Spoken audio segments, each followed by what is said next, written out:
Harriet Tubman didn't wait till late. See, Harriet Tubman didn't wait till late in the day to free them slaves, and I didn't wait till late in the day to start my work. And so now it's still morning time, and I've got so much done this morning. People of God, you know what I want to say, people of God? Don't ever lose your independence. You know, being independent helps us in so many different ways of our lives. When you are independent and you learn how to do so many different things, people may laugh at you, and people sometimes will criticize you because,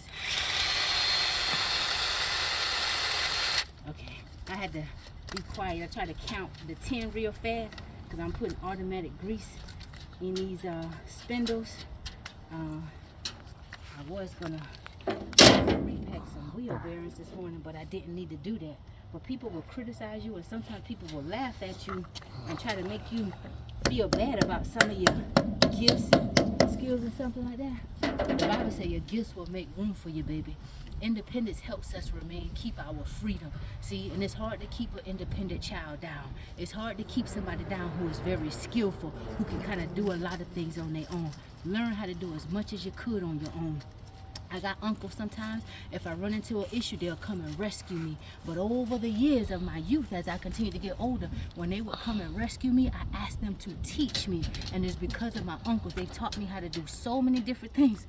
And so sometimes people laugh at me when they see a little single woman. They say, oh, she's a little country little thing. That little woman's strong. But I have a lot of tools, I have a lot of resources, and there's a lot of things I can kind of solve my issues on my own without being at the mercy of somebody. And in this day and time now, a lot of times when you're a single woman, people will take the piss out of you because they figure that women don't know how to do a lot. And so the more we learn, the more we maintain our freedom of being taken advantage of, freedom of being at the mercy of people who got negative spirits and bad attitudes. God bless the child to have their own. So if I would give my young people one advice, keep learning in this world. Learn skills, be resourceful. You buy a new home, go out and get your own equipment and learn how to maintain. Come here, Mate. Come here, Mate. Mate. Go out and get your own equipment and learn how to maintain your stuff yourself. You understand? Go out and get your own equipment. Learn how to maintain your yard, your stuff for yourself. And then guess what? Sometimes you might have people ask you, oh, I see you cutting your yard. You mind doing mine as well? You can make your little side hustle. Or sometimes if you got time and the energy, you can say, I'll do it. Especially if it's an elderly, you can say, I'll do it. You ain't got to pay me nothing. You know, you got time, you got space in your yard. Get you some tools and stuff. Instead of going to the shop, always having to pay somebody to change your oil, start doing it yourself. Just little by little. Sister, what's your name? Sister, I think it was Sister Amanda, or one of you said last year you was watching me change the oil, and I showed how simple it was, and you went and got your ramps and you tried it, and I think you said you was able to get it done, and then you become proud of yourself. You see, learn the different layers. If it ain't in you to do that, because I know some women that say, oh, women ain't gonna do that. They get all into this. All feminine women don't do that. Let me tell you something. We all women, from my understanding, is born with these here breasts and born with something between the leg that can be penetrated and also have a child, right? So we all feminine, but some of us tap into different strengths and layers within ourselves. It don't make none of us better than the other one, but then you'll have some who don't do that or don't like that. They'll try to throw a stone at you or put you down in some area to make you feel bad about your strength. I had a friend like that. I'm gonna say this and I'm gonna hurry up and get off of here because I want to go and do something else before the morning ends. It ain't even noon yet. But I had a friend like that, and she was criticizing me. She called me one day, and I looked at her as a big sister. She was much older than me. And she called me one day, hey girl, what you doing? And I think I was under my truck working on something had gone wrong, and I was trying to fix it. And then so I told her, and I thought she would say, say something to encourage me. She said something to criticize me. Why are you doing all that like a man? Or no, I was working on my car. That's what I was. I was changing the spark plugs. Stop that, y'all. I was changing the spark plugs on my car. And the first thing she said was, why are you doing all that like a man? You need to go out and get you a man to do that. And, to each his own, but I've never been that type of woman, because that's what she would do. And I don't use people to get what I want, and I don't use what I got to get what I want. I keep my integrity. Not mean I'm perfect or better than nobody, but that ain't never been my cup of tea. And so I said, no, I'm good. I know how to do it myself. I'm not like you. I don't have to go out and find a man. Because think about it now. Where would I go randomly and just find a random man to do it for me? You see what I'm saying? When I'm sitting here doing it myself, why not encourage me? But let me tell you how God humbled her. So I got off the phone. It just I was already vibing high. I was out there. I had my little music playing and stuff like that. And I was just in my own driveway doing my own thing, changing my spark plugs and stuff. And after I got off the phone with her, I just got off the phone. It took my spirit down. You see what I'm saying? People who can be so envious of you, sometimes they can call and say one or two things and it could just kill your whole vibe. And you ain't even bothering nobody. You see?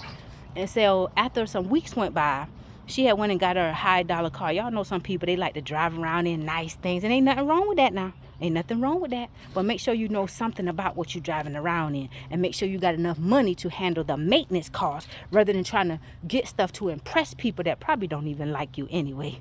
But anyway, so she got a high dollar little, car or whatever. And then so a few weeks later she had to go to the dealership because her car was acting up, an SUV, and she needed something. When she went, how about the same thing that I was doing to my little old car? That's what was wrong with her car. She had coil packs, and when we have the coil packs to go down over the spark plugs, it's so simple. You just unscrew the spark plugs, take them out, and put the new one in, fasten this coil pack down on it. So she went to the dealership to get it done. Now you can go to the store and get you a 4-pack, of a 3-pack, or even one spark plug for anywhere from $30 or less. You get the high end, you may pay about $45, $50 for the high end spark plug. But spark plugs don't cost that much. It's very simple, right? But anytime you go to the manufacturer, the dealership, they charge their things, and that's how they make their money. So she went to her dealership. Her car was acting up. I guess the little town people, whoever don't work on that brand of car, the people who she used to take her old car to, must have didn't work on that brand of car, because she went to the dealership, ended up having to call me. Now see, some people would have some shame about themselves. They would not even fix their mouth to call somebody that they was just trying to belittle for doing the same thing. But she ended up calling me, hey girl, I ain't want nothing. See, people tell you what they about if you just listen. The first thing she said when she answered the phone, hello, hey girl, I ain't want nothing. I said to myself, but she wanted something. And so I said, okay, what's up? No, what you up to? I said, no, I think I was working on something else. Come here, Daniel. Come here. I think I was working on something else. Didn't you change you got coil packs on your car? I said, yeah. Wow. Didn't you change your spark plug? I said, yeah. Wow. I just want to know if you would help me change mine. I went to the dealer. She must have went to the dealer. I think they gave her a bill to change. It ain't but 4 spark plugs. I think it was like $750. But I mean, it shouldn't have been that much for her, being that she was criticizing me. And I just see if you would help me change that or whatever. I said, you realize you called a woman, right? I said, you realize you called a woman. I'm still a woman, the one you talked to a few weeks ago. Daniel! I said, I'm still a woman. Now, I just was playing with you and stuff like that. See, people, they ain't got no shame about themselves, rather than just saying, I'm sorry, I should have never criticized you like that. You a young girl, you look up to me, because she, like I say, she's older than me. And I looked up her to be a big sister, a friend for over 15 years. And that friendship ended in nasty betrayal simply because of envy and jealousy, right? But so after she said that, I said, she said, how much you would charge me? Ain't said, wait to see my whole disposition. I said, I can show you how to do it. I said, I'll show you how to do it. And then, I won't charge you nothing. I really don't charge my friends. But there was a little how she made me feel. But I shared that to say this, people of God. God has his way of humbling people. And some people, when you see people criticizing you, when they don't really know you like that, you're innocent, you're independent, and they can't see the strength in you, they can't see the good in you. Whatever you do, it's always, you shouldn't be doing that. Ladies, we need to do this. Ladies of stature, ladies of a good caliber, do this. They're trying to say things to put you down because there's some areas that you're strong in, they're weak in. But it doesn't have to be you stronger than them or us versus them. It could be, why not we all bring something different to the table, and I can appreciate a friend like this who's strong in this area, because when I run into that issue, girl, I'm gonna lean on you. If I got a friend who's strong in, accounting or business or taxes or, something like that, I would appreciate that, because those are areas where I can lean on you, But I just shared to say that don't let anybody make you feel bad about your strengths.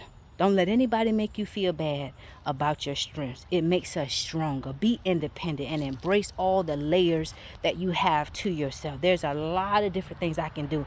And as I look back over my life, I owed it to my uncles and different elders that have been in my life that have taught me so many different things. And there's a lot that I know how to do to sustain myself. And I'm going to tell you one more thing before I get off here. I remember my neighbor, God bless her husband's soul. My neighbor's husband, they retired. He retired out of the military, and he moved and he bought a property right next to me. Come here, Daniel, and Mate. Daniel, come here now. He brought a property right next to me, and he paid full cash for it. And so when he introduced himself to me, he would often stop by and see me working in the yard sometime, and he would say, Brina. He would always say, I'm proud of you, girl. Sometimes he would go walking and walk past, Brina, I'm proud of you. And when he first introduced, he told me how many years he did in the military. He retired, bought the home. He said his wife doesn't work. You know, he don't have no bills. He paid cash for the home, so he didn't own anything. Well, guess what? After just a few years, he died, and she never worked. And sometimes she would be in the house. Sometimes she would be so mean, like she never said anything, but sometimes she would pull up when I'm outside and she would see me, wouldn't even wave a hand, wouldn't even speak. Well, when he died, she ended up having to sell the home, and she didn't know that he told me it was already paid for. Come here. But she ended up having to sell the home to get the money, and then she went to move out of town to go stay with her sister off of that for the rest of her life, because she said she couldn't go back to nobody's workforce or whatever. She was just out of work. I mean, she wasn't that old. I think about maybe late 50s, early 60s or whatever. But he used to do work in the yard sometimes, and he would work on his equipment and stuff like that. And so she could have took the opportunity to just be out there and keep him company and learn from him, but she didn't want to work, you know. And he died, and she ended up letting the house that was paid for go. She could have kept that and maintained her independence or find something to do, but she didn't want to, you know. And so nobody's ever going to make me feel bad for my strengths, baby. If we don't vibe, if you don't like me, don't watch people you don't like. Don't pay attention to people you don't like, because I'm going to be me, baby, and I'm going to keep getting stronger and stronger. As long as Matza the Lamb is with me, oh, baby, I'm going to keep getting stronger. And the sky is not the limit. I'm just getting started. Baby. My latter days are going to be better than my former. Anyway, y'all have a blessed day now.